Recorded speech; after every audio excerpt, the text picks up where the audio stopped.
So the COVID pandemic is a good example of the importance of joined-up government, as you mentioned. Beyond COVID, though, there are many challenges. What are the biggest challenges and the opportunities that you foresee when it comes to achieving universal access to water, sanitation and hygiene by 2030?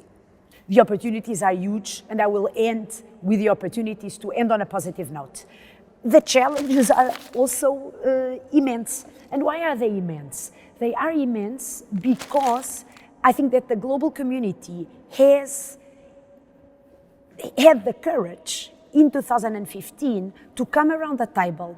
All heads of state and all heads of government of the United Nations came together in New York and agreed that that our levels of ambition will be very high, and we cannot accept anything below universal access to water, sanitation and hygiene. So all of a sudden, of course, the task is much bigger, much more demanding than it was before under the previous development agenda. So we know that we have over 2 billion people without access to safe water and 4 billion people without access to adequate sanitation. So of course, it's huge.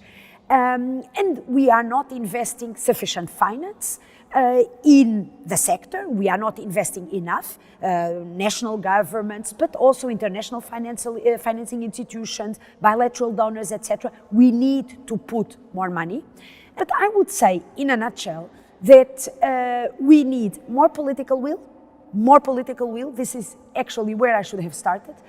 If we had political will in every single country of the world, the problems would have been dealt with, surmounted. That's number one.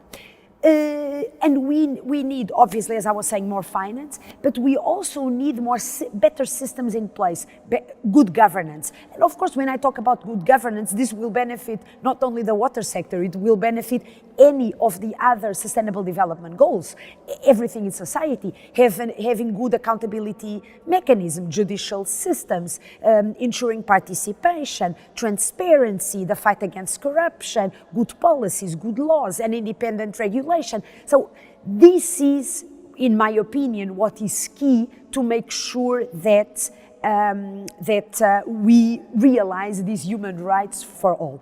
Another important dimension is the topic of inequalities, putting the furthest behind first. And up until now, and let me tell you a story, those most marginalized have been forgotten. And it is also true that under the previous Global Development Agenda, the Millennium Development Goals, the goals determined that we would reduce by 50% those without access. What does it mean? That it was acceptable to leave the other half behind. Now with the Sustainable Development Goals, things change dramatically, and basically we need to stop, we need to end inequalities in order to achieve universal access. And of course, let me tell you a story, this implies a total mind shift, a different way of working at the national level, also at the global level. Let me give you an example. I visit an African country, I will not tell you the name, and I was talking with a minister who told me about the access rates to water and sanitation in that country, which were amazing, according to the minister. I then start visiting the country. Many informal settlements, people in rural areas, in poor housing, in poor dwellings, etc. And I start putting together the numbers. And I said, it doesn't add up. At the end of my mission, I talk again with the minister and I said, Mr. Minister, it doesn't add up. And he tells me, oh, but you are counting those in the slums. But they are illegal, they don't count. So this is, of course, as shocking as it is, it means that this is the way in which many countries, many governments are working, simply closing their eyes, ignoring the situation of these people. And a huge shift that we need, and it's a challenge, obviously, it's to acknowledge that these people exist. Go look for them. Who are they? What is the color of their skin? What language do they speak? Which passport do they hold? Do they have any disability? What is their age? What is their sex? So asking all these questions will be crucial in order to ensure sanitation, water, and hygiene for all.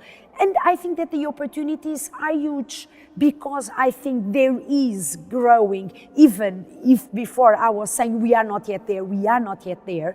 But one of the things that I see we are doing at Sanitation and Water for All, it's bringing people around the table and making sure that we create a spark to lighten up political will. During the COVID period, well, we are still in the COVID period, 1 year ago, we did a Global Leaders Call to Action that was signed by 77 heads of state, CEOs, UN leaders, etc., in order to push the agenda up, right?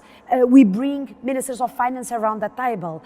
We did it last year in 3 regional finance ministers meeting. We bring sector ministers around the table. And the idea is to spark that interest, to ignite the interest, the passion, and the realization that investing in water, sanitation, and hygiene is investing in everything in global development.